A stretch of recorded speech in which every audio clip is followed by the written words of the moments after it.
Good morning प्यारे बच्चों, कैसे हैं आप सब लोग।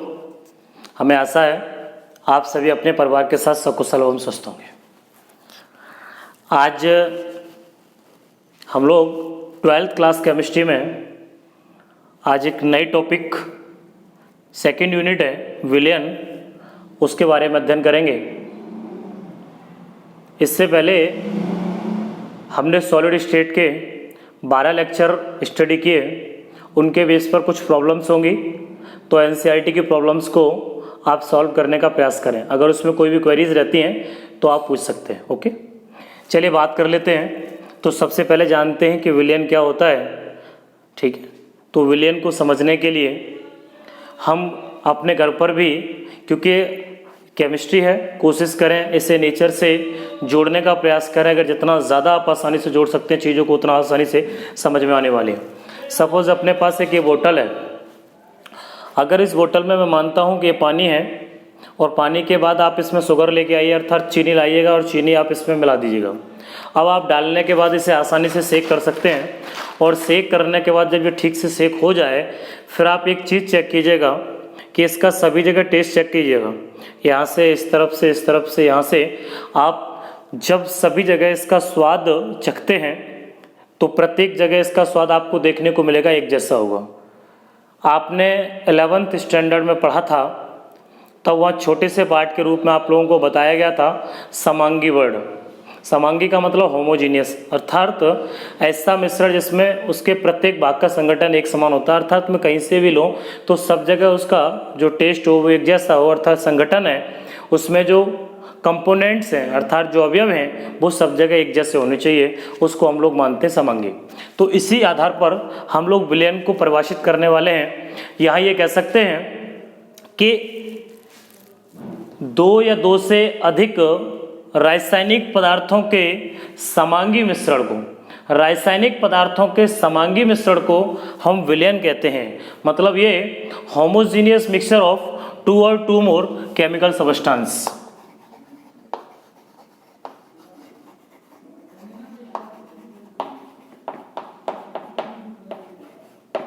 Homogeneous mixture of two or two more substance, इसका मतलब दो या दो से अधिक रासायनिक पदार्थों के समांगी मिश्रण को। इस वर्ड का मीन्स है बेटे समांगी।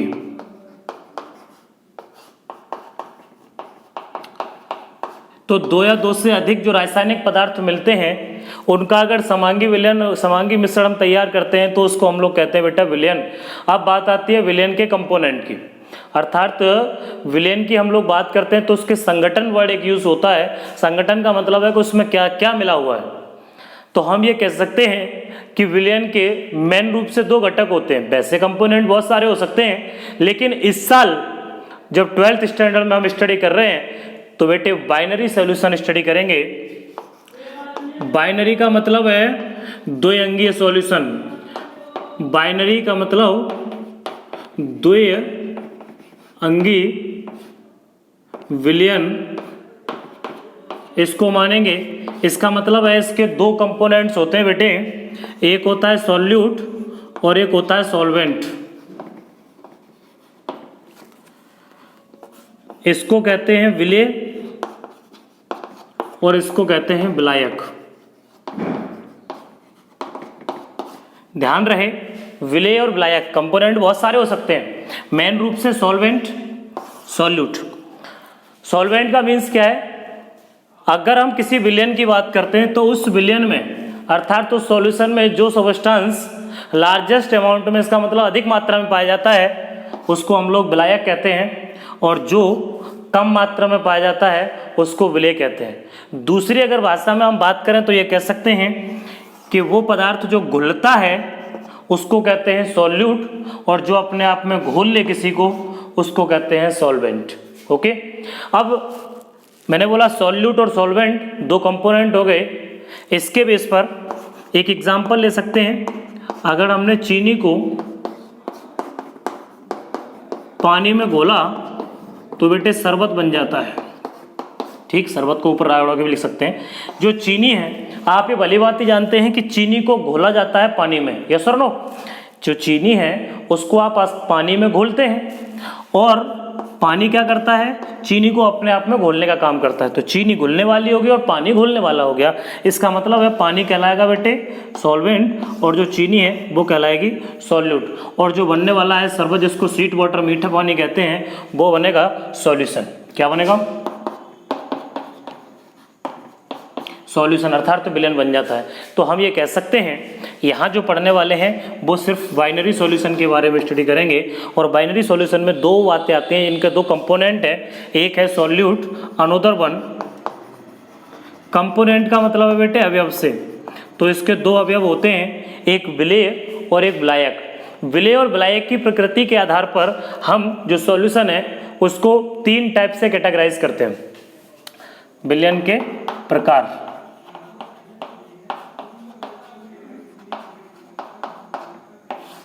Types of solution. अब जो सॉल्यूशन का टाइप्स है उन्हें हम लोग तीन प्रकार से कैटेगराइज करते हैं। फर्स्ट वन हम लोग बताते हैं कि जो सॉल्यूट है, अगर सॉल्यूट की जो क्वांटिटी है, अर्थात जो सॉल्यूट विलेय पदार्थ है, विलेय पदार्थ की मात्रा के आधार पर कि वो कितना घुल रहा है, मैंने बोला क्वांटिटी के आधार पर, ऑन द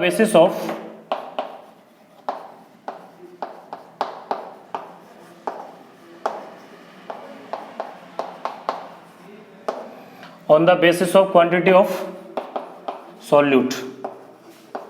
इसका मतलब जो आपके पास विलेय पदार्थ है, तो विलेय पदार्थ की कितनी मात्रा घुल रही है उसके आधार पर हम बताएंगे कितने टाइप्स के होते हैं। तो फर्स्ट वन जिसको कहते हैं डाइल्यूट सॉल्यूशन,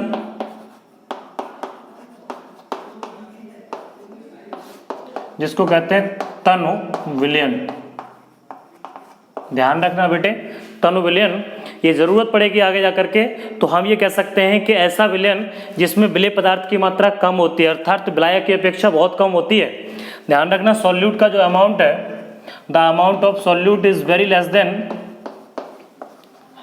सॉल्वेंट, अर्थात विलायक की अपेक्षा जो विलेय पदार्थ है वो बहुत कम मात्रा में होता है, तब उसको हम लोग कहते हैं तनु विलयन, अर्थात वो डाइल्यूट सॉल्यूशन कहलाता है। दूसरे की बात करते हैं, सेकंड, इसको कहते हैं सांद्र विलयन, कंसंट्रेटेड सॉल्यूशन। इसका मतलब है कि इसमें जो सॉल्यूट की मात्रा है वो पहले जो तन होता है उसकी अपेक्षा थोड़ी ज़्यादा होती है। इसका मतलब जो सॉल्यूट है वो अधिक मात्रा में होता है। ठीक है, सॉल्यूट अर्थात विलेय पदार्थ की मात्रा बढ़ा दी जाती है, तब उसको हम लोग कहते हैं सांद्र विलयन, जो गाढ़ा कहलाता है। अर्थात यहाँ पे H2SO4 को लेकर के आप बात कर सकते हैं, जो लैब में हम लोग यूज़ करते हैं, जो लैब में आप यूज़ करते हैं वो सॉल्यूट। अब लैब में दो प्रकार से, दोनों सांद्र और ये भी आता है, जिसकी सांद्रता ज़्यादा है अर्थात जिसमें आप अधिक पदार्थ मिला देते हैं, अधिक विलेय पदार्थ मिला होगा उसको सांद्र कहेंगे, और जो कम होगा उसको क्या कहते हैं। अब आप देखते हैं एग्जाम्पल के रूप में कैसे, जो बाहर से हम परचेज करके लेके आते हैं लैब में यूज करने के लिए उसको कहते हैं कंसंट्रेटेड, लेकिन जैसे ही आप उसको एक्वस कर लेते हैं अर्थात तो उसमें जल मिला करके उसे और पतला कर लेते हैं तो बन जाता है डाइल्यूट। इसका मतलब है कि उसमें जो विलेय पदार्थ है उसकी मात्रा कम हो जाती है। ठीक है, अब वो उतना गाढ़ा नहीं रहता, इसलिए उसको कहते हैं तनु सांद्र। अब इसके आधार पर हम आगे बात करने वाले हैं संतृप्त विलयन की, जिसको हम लोग सैचुरेटेड सॉल्यूशन कहते हैं।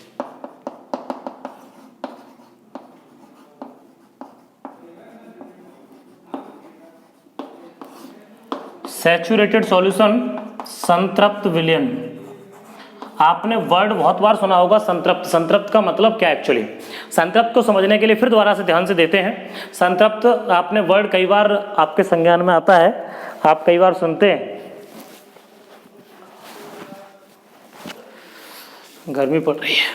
देखिए, संतृप्त का मतलब है ऐसा विलयन जिसमें विलेय पदार्थ की मात्रा एक पर्टिकुलर टेम्परेचर पर अर्थात निश्चित तापमान पर, जो पर्टिकुलर टेम्परेचर है, हम किसी भी टेम्परेचर की बात करते हैं, T इज इक्वल, हमने मान लिया जो T है वो मान लिया T केल्विन है। इस पर्टिकुलर टेम्परेचर की बात कर रहा हूँ, चाहे कोई भी टेम्परेचर हो, 100 डिग्री सेल्सियस हो, 70 हो, 75 हो, 34 हो, कुछ भी, इतने पर्टिकुलर टेम्परेचर पर उसके 100 ग्राम सॉल्वेंट में, एक बात ध्यान रखना क्या बोल रहा हूँ, 100 ग्राम अर्थात 100 ग्राम विलायक में सॉल्वेंट है ये, 100 ग्राम सॉल्वेंट में जो पदार्थ आप सॉल्यूट जो है, सॉल्यूट का जितना अमाउंट उसमें डिसॉल्व कर लेते हैं या जितना अमाउंट घुल सकता है, उसी घुले हुए अमाउंट को हम कहते हैं विलेयता। अर्थात विलेयता सॉल्युबिलिटी के नाम से जानते हैं, आगे जरूरत पड़ेगी ध्यान रखना। सॉल्युबिलिटी इसको कहते हैं विलेयता।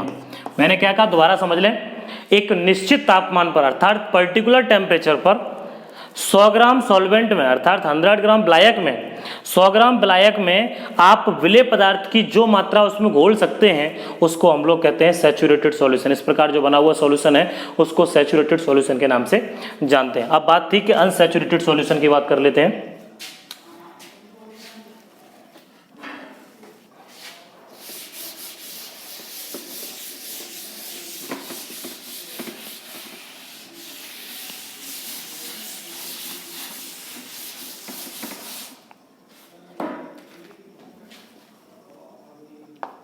चौथा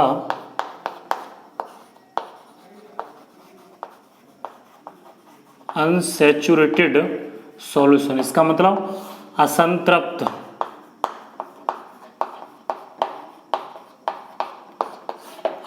विलयन। इसका सीधा सा मतलब क्या है असंतृप्त का, कि ऐसा विलयन जिसमें विलेय पदार्थ की मात्रा संतृप्त वाले विलयन में जितना विलेय पदार्थ आप मिलाते हैं उससे कम रहती है, उसको कहते हैं हम लोग असंतृप्त विलयन। अब एक रह जाता है जिसको कहते हैं अति संतृप्त।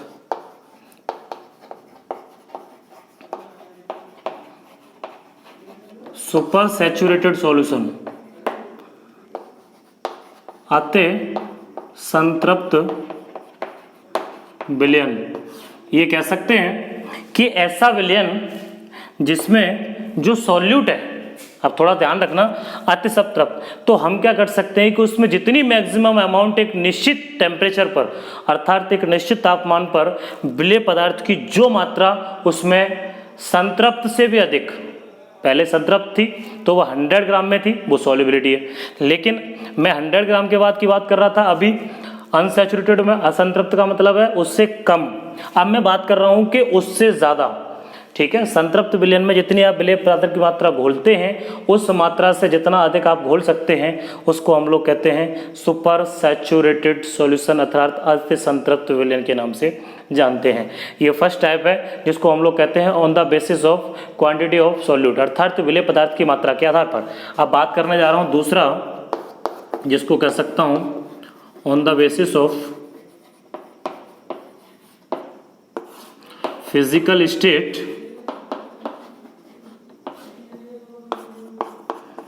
Of solvent. अब एक्चुअली दूसरा और तीसरा जो टाइप है वो दोनों एक जैसे हैं, बहुत ज़्यादा कोई अंतर नहीं उसमें। देखिए यहाँ मैं बात कर रहा हूँ कि जो सॉल्वेंट्स हैं, विलायक जो दे रखे हैं, तो विलायक की फिजिकल स्टेट के आधार पर अर्थात तो भौतिक अवस्था के आधार पर, और जो विलायक है उनकी भौतिक अवस्था के आधार पर, इसका मतलब है कि जब विलायक गैस होगा, गैसीय विलयन, ये 3 टाइप्स के। फर्स्ट वन गैसीय विलयन जिनको गैसीय सॉल्यूशन के नाम से जानते हैं। सेकंड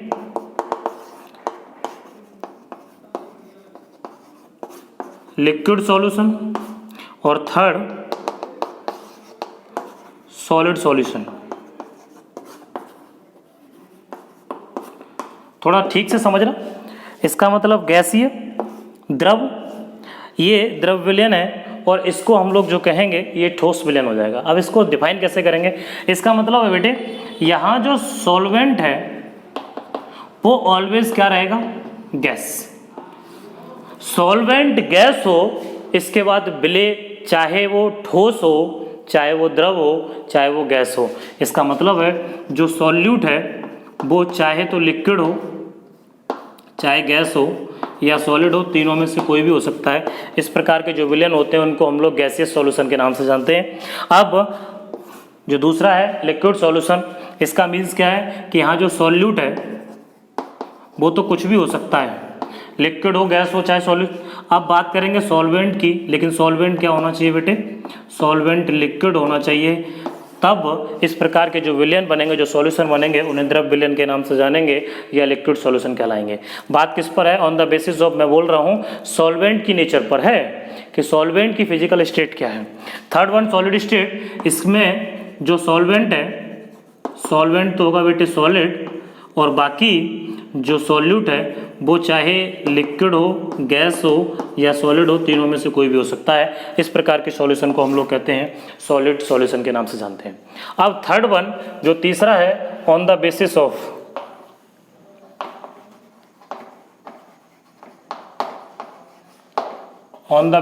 फिजिकल स्टेट,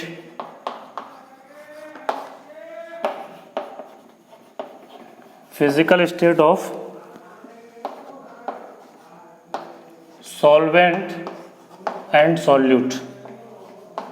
यहाँ सॉल्वेंट और सॉल्यूट दोनों की नेचर विलय और विलायक की प्रकृति पर डिपेंड करेगा, अर्थात उसकी भौतिक अवस्था पर निर्भर करेगा कि कैसा सॉल्यूशन है। इसके लिए आप क्या करेंगे, एक टेबल बनाएंगे, उसमें कई कॉलम्स कर लेंगे, या सीरियल नंबर लिखेंगे या सॉल्यूशन का नाम लिखेंगे, नेम ऑफ सॉल्यूशन, ठीक है, सॉल्यूशन का नेम।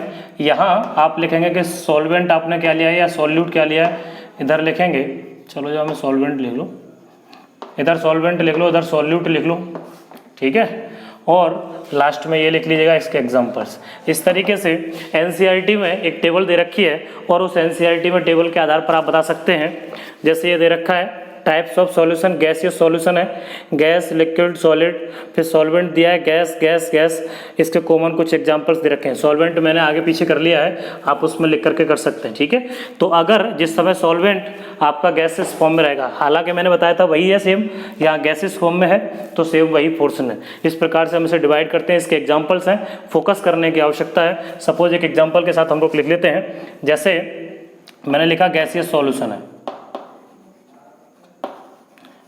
आपने सॉल्यूशन गैसेस लिया, सॉल्वेंट बेटे क्या होगा, गैस। इसका मतलब आपको गैस में किसी को घोलना है और गैसियस सॉल्यूशन है, तो जब आप गैस को गैस में घोलेंगे तब भी गैसेस बनेगा, अगर गैस में लिक्विड को घोलेंगे तब भी बनेगा, और अगर गैस में आप किसी सॉलिड को डिसॉल्व करेंगे तब भी क्या बनेगा, गैसियस सॉल्यूशन, ठीक। इनके एग्जांपल हो सकते हैं गैस का गैस में, सपोज आपने कोई भी गैस है, नाइट्रोजन गैस है, नाइट्रोजन गैस में ऑक्सीजन गैस को मिलाओ, नाइट्रोजन में ऑक्सीजन को मिलाओ, लिक्विड है, अब आप किसी भी ऐसे लिक्विड को मिलाइएगा जैसे आप किसी गैस में मिला रहे हैं, ऐसे किसी सॉलिड को, किसी ठोस को उस गैस में मिलाइएगा, तब इस प्रकार के जो सॉल्यूशन बनते हैं उसका नाम होता है गैसियस सॉल्यूशन। सेम लिक्विड आएगा और सेम आपका तीसरा रह गया, गैस हो गया, सॉलिड हो गया, लिक्विड, हाँ तो लिक्विड हो गया, एक हो जाएगा आपका सॉलिड। तो तीनों के अलॉट ऑफ एग्जाम्पल्स होंगे तो उनको आप नोट कीजिएगा। दूसरा, उसे प्रकृति से रिलेट जरूर कीजिएगा कि प्रकृति के आधार पर उसे किस प्रकार से डिवाइड किया गया है, ओके। अब बात करेंगे हम इसके बाद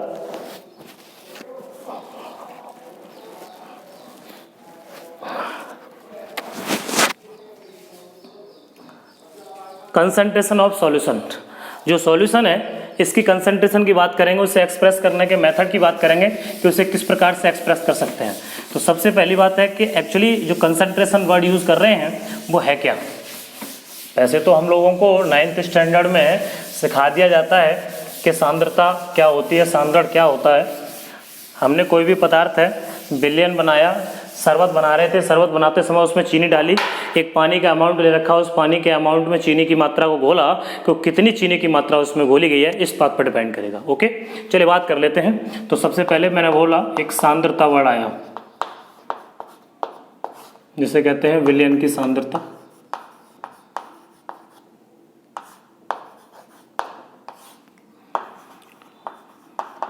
कंसंट्रेशन ऑफ सॉल्यूशन।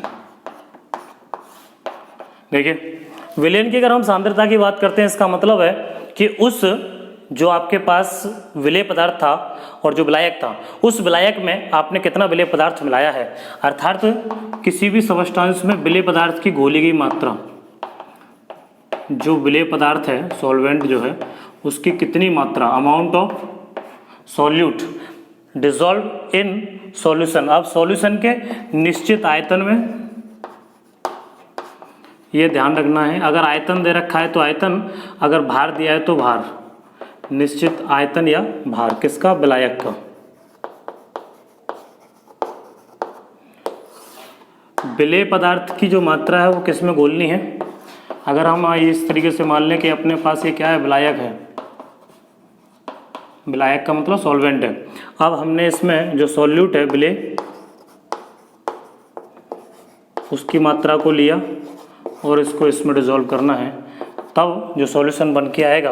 अब इस बात पर डिपेंड करेगा ये अमाउंट कितना था और इसमें कितना आपने घोला हुआ आयतन के हिसाब से या भार के हिसाब से, ठीक है।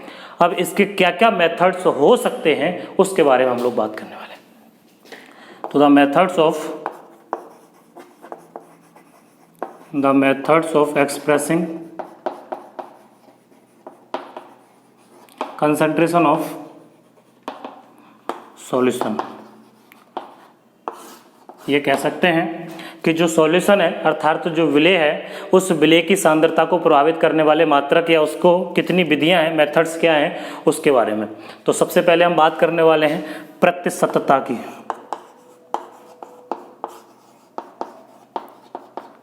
प्रतिशतता परसेंटेज।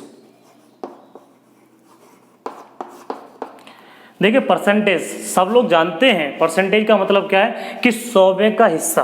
अपने पास अगर 100 भाग हैं और 100 भाग में कितने भाग उसमें प्रेजेंट है उसको तो हम लोग परसेंटेज कहते हैं। तो सीधा सा परसेंटेज को डिफाइन करने का फैक्टर है, ये कह सकते हो, डिफाइन कर सकते हो कि किसी विलयन के 100 भाग में उपस्थित, यहाँ विलयन की बात चल रही है इसलिए विलयन की बात कर रहा हूँ, किसी विलयन के 100 भाग में उपस्थित विलेय के भागों की संख्या को उसकी प्रतिशतता कहते हैं। मैंने क्या कहा, किसी विलेय पदार्थ के अब कितने भाग प्रेजेंट हैं, कितने में, उसके 100 भाग में। इसका मतलब टोटल 100s में अगर मैं भाग कैसे निकालते हैं विनो आप सब जानते हैं। इस तरीके से अगर मैं ये कहूँ कि मेरे पास ये कॉलम है 10 और 10 ऐसे हैं, ये 100 हो गए टोटल। ये मान लिया मैंने 100 हैं और 100 में से कुछ कलर्ड हो रहे हैं। कलर्ड से मेरा मतलब है अगर यहाँ ये पूछा जाए कलर्ड पार्ट कितने हैं तो 100 में से कितना परसेंटेज, मान लो मैंने 8 मान लिए और टोटल 100 थे। इसका मतलब हो गया अगर मैं इसको लिखूंगा तो सीधा सा मतलब है कि इसमें 8% कलर पार्ट्स हो गया। तो 100 में से कितने भाग हैं। अब यहाँ बात चल रही है किसकी, विलेय और विलायक की। तो सीधा सा मतलब है कि जो विलेय पदार्थ है वो कितना घुला हुआ है, तो 100 में से कितने भाग उसके हैं, बाकी बचे वो विलायक के हैं। ओके, 100 में से कितने भाग घुल रहे हैं विलेय के, बाकी जो बचेंगे वो विलायक के। इसको समझने के लिए ऐसे समझ सकते हैं, परसेंटेज को हम 3 टाइप से कैटेगराइज करेंगे। वैसे सीधा फॉर्मूला क्या हो जाएगा मैंने बताया, परसेंटेज इज इक्वल प्रतिशतता इज इक्वल विलेय के भागों की संख्या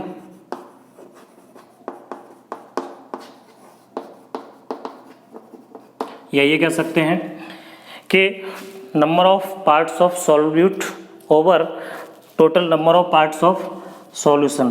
तो 100 पार्ट्स ऑफ बिलियन के 100 भाग।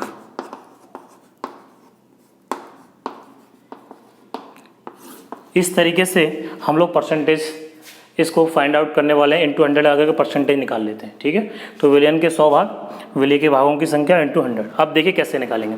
तो इसको 3 प्रकार से कैटेगराइज किया जाता है। फर्स्ट वन, इसके प्रतिशतता के आधार पर एक तो होता है भारानुसार। तो भारानुसार कैसे लिखते हैं, प्रतिशतता कोष्ठक में लिखा होगा या तो W/W लिखा होगा या लिखा होगा भारानुसार।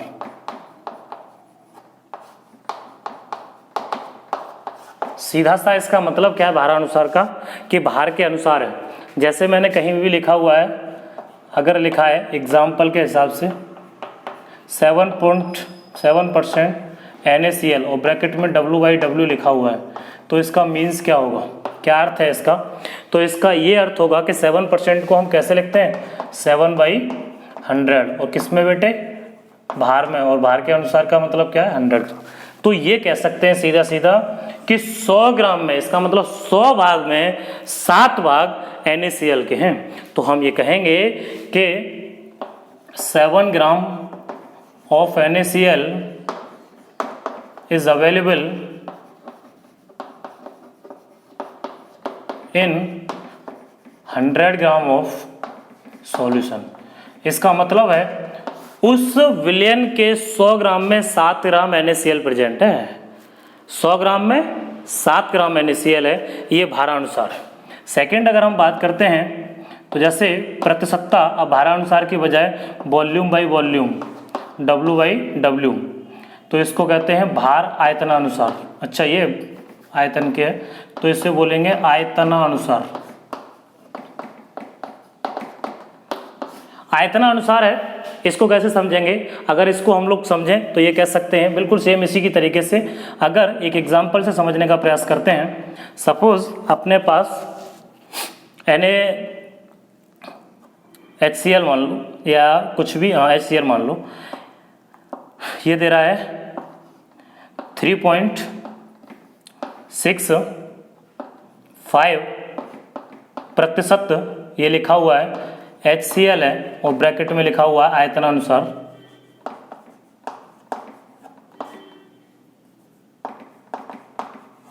तो इसका क्या मीन्स होगा, तो आप समझ लीजिएगा 3.65 दे रखा है, इसका मीन्स होगा 3.65 इज इक्वल 3.65 ओवर 100, और बेटे काय में होंगे दोनों, ml में। तो हम क्या कह सकते हैं कि 100 ml ऑफ सॉल्यूशन में 3.65 ग्राम ml क्या प्रेजेंट है, HCl। ध्यान रखना क्या बोलेंगे, 3.65 ml is available in 100 ml of solution. अब मैं बात कर रहा हूँ तीसरे की, जिसका नाम है भार आयतनानुसार। सबसे ज़्यादा जरूरी है यही वाला तीसरा, इसको बोलेंगे परसेंटेज W/V भार आयतनानुसार। भार लगा करके आयतनानुसार ऑब्लिक में इस तरीके से होगा, इस तरीके से। इसका मतलब क्या है कि इसमें भार आयतन के हिसाब से होगा। सपोज एग्जांपल की बात करते हैं कि 5% Na2CO3 दे रखा है या ग्लूकोज दे रखा है, सपोज C6H12O6, और ये कह रहा है कि ये W/V है, इसका मतलब भार आयतनानुसार है। तो 5% है तो पहले 5% को लिखेंगे तो 5/100, इसका मतलब ऊपर भार, ग्राम, नीचे वॉल्यूम। तो हम ये कह सकते हैं कि जो 5 ग्राम ग्लूकोज प्रेजेंट है कितने में, 100 ml में, तो ये कहेंगे इसका मीन्स क्या हो जाएगा कि 5 gram of glucose is available in 100 ml of solution. उसके